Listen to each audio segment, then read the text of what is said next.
This is Eric Anderton, and you're listening to Construction Genius, a leadership masterclass. Thomas Edison said that genius is 1% inspiration and 99% perspiration. If you're a construction leader, you know all about the perspiration, and this show is all about the 1% inspiration that you can add to your hard work to help you to improve your leadership.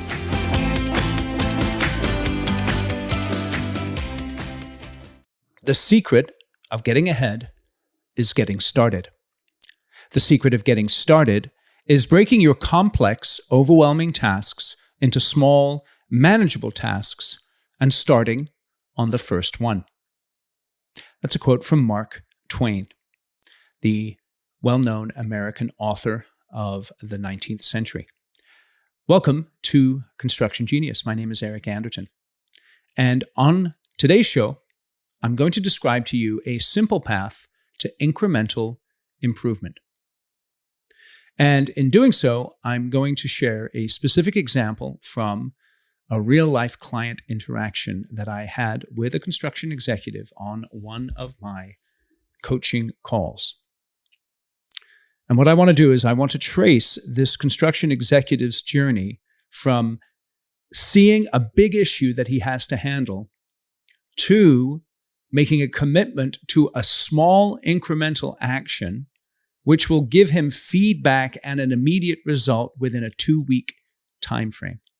So let's dive right in. There's 4 parts to this simple path to incremental improvement. The first one is describing the issue that you're facing. The second one is generating an initial set of ideas and then identifying your best idea. The third step is the drill down question that takes your best idea and further explores how you can exploit that idea to deal with the issue that you're facing. And then the fourth part is a commitment to action, describing the specific action that you're going to take in order to make incremental improvement with regards to the issue that you are taking on. Now, let's just think for a moment what it's like when you have a big project that you're facing or a big issue or a big challenge. And I know for me, sometimes it just feels like this ball of stuff and it's looming over me, and it can create anxiety. It can create a sense of overwhelm. And it's very easy to just default to your normal way of behaving. And I'll tell you how this issue began to be surfaced in my conversation with the construction executive. I asked him a question that you've probably asked yourself many times before. And the question is, where would you like to see yourself 12 months from today in terms of your role in your company?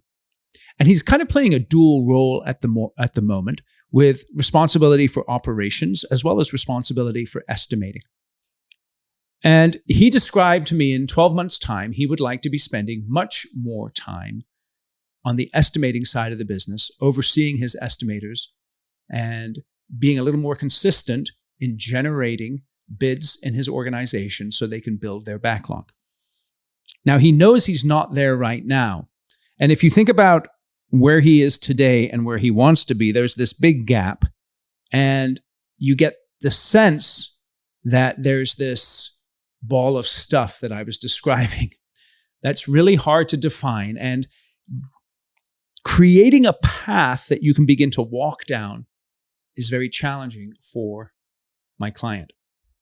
So the first step that we did was just describe the issue. And we began to describe it in the form of a question in one sentence. And what was interesting is we didn't even go out 12 months from today. We went out 3 months from today.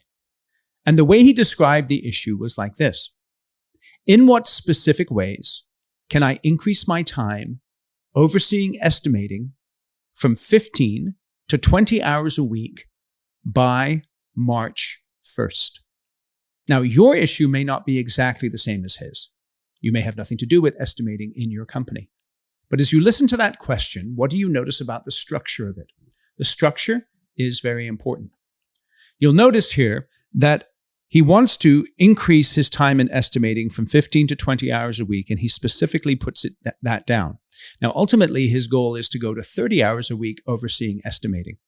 But he knows he's not going to get there right away, so he wants to take an incremental step towards his larger 12-month goal of 30 hours a week in estimating.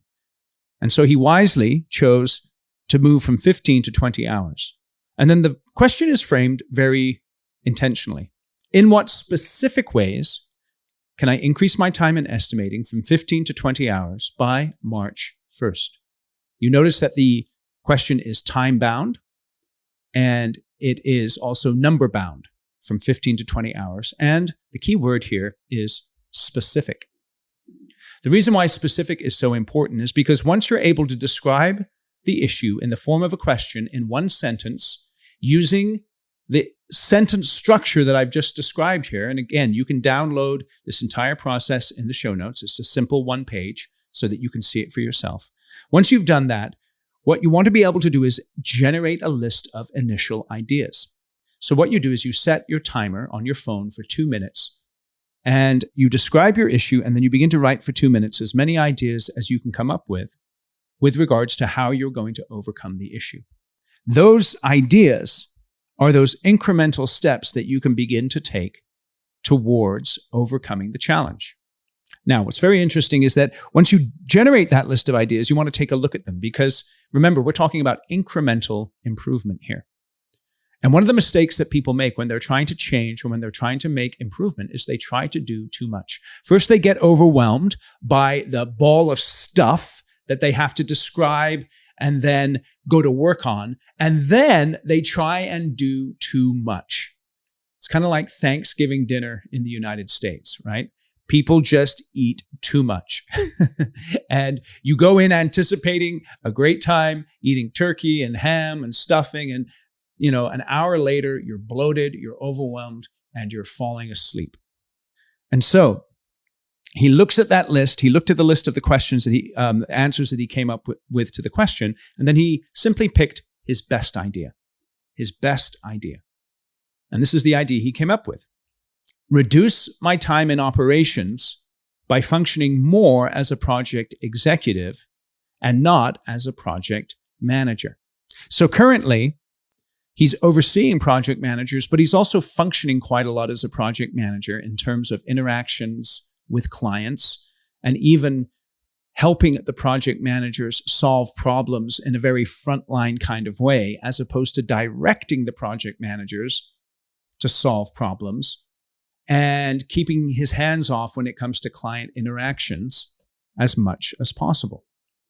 So his best initial idea, again, was to reduce his time in operations by functioning more as a project executive and not as a project manager.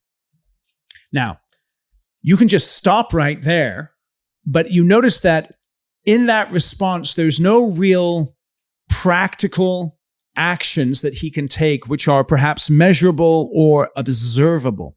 It's just a general statement. Be more like this and less like that. Okay. So that's where the drill down question comes. This is the second question in this path to incremental improvement. You want to take your best idea and then frame that in the form of a question. So his best idea was to function more as a project executive, less as a project manager, so he can reduce the amount of time spent in operations and focus more time on estimating. And so this is how he framed his drill down question. What's one thing I can do to function more as a project executive with Dave in the next 2 weeks? Now, you may be asking, who is Dave? Dave is one of his project managers. And in fact, he's one of his best project managers. Now, notice this. What's his long-term goal? Basically, it's to get out of operations and to get into estimating. Right now, he is influencing and leading a number of project managers that at some point he no longer wants to be influencing and leading. And Dave is one of his best project managers. But he's still doing quite a bit of project-focused work with Dave as opposed to executive-focused work with Dave. And he chose Dave to do some incremental change with as opposed to one of his weaker project managers, because he understood that if he works with Dave a little bit, Dave is actually going to respond more effectively and more immediately to that input. And so he'll begin to make a little bit more progress there with Dave. And he's hoping that by building a momentum with Dave and reducing the amount of time he spends working with him, he's then able to focus on the other folks who need some help, his other PMs, and again, gradually, incrementally move down the path of getting himself out of operations and more into estimating. Okay, so he began with the issue of how can he increase time in estimating. He came up with an initial idea to function more as a project executive as opposed to a project manager. He drilled down on that idea and decided to focus on functioning as a project executive with 1 PM, Dave, in the next 2 weeks. And so he was forcing himself towards action. And let's talk about the action he described.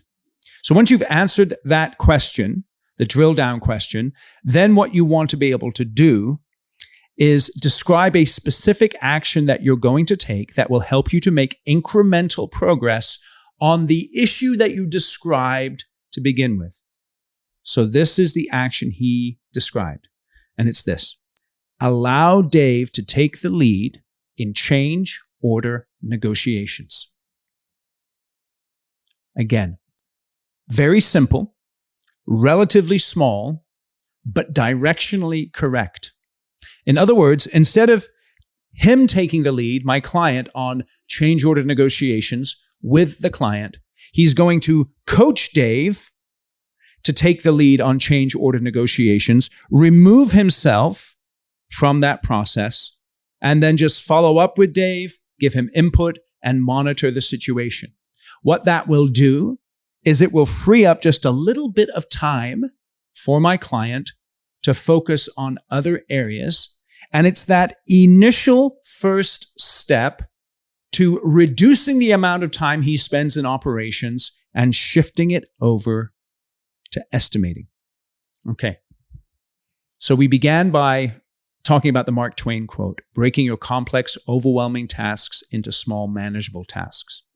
Another way of looking at it is the familiar little cliche, what's the best way to eat an elephant? And that is one bite at a time.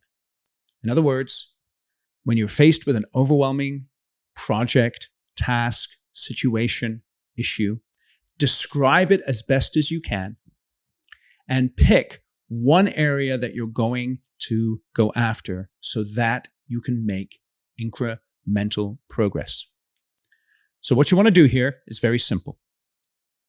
Go to the show notes, download this framework. I call it the drill down method. It's a simple path to incremental improvement. You can then plug in one of your issues into the framework and work through the incremental steps that you're going to take. Okay?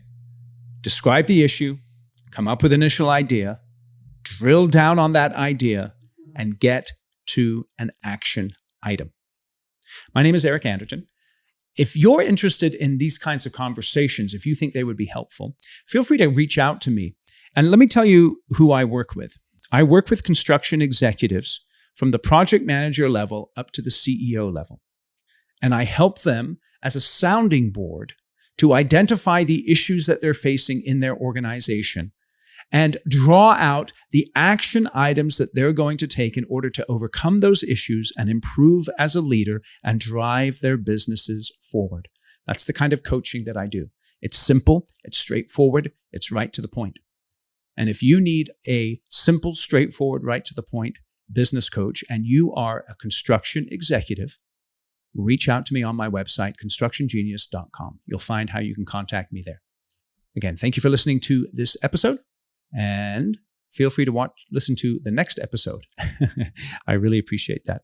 Today's episode was brought to you by the Construction Conclave. If you as a construction leader would like to develop your skills and get involved in a community of like-minded construction professionals who are focused on building healthy teams, profitable projects, and long-term successful businesses, then the Construction Conclave is for you. It's a private, invitation-only group of construction leaders that are focused on developing their leadership skills. We do training every single month online that looks at how to become a better leader in a very practical, straightforward way. We also have other events that build community and camaraderie so that you can associate with others who are interested in developing their skills as leaders. If you'd like more information and to see if you qualify for participating in the conclave, feel free to reach out to me, eric@ericanderton.com.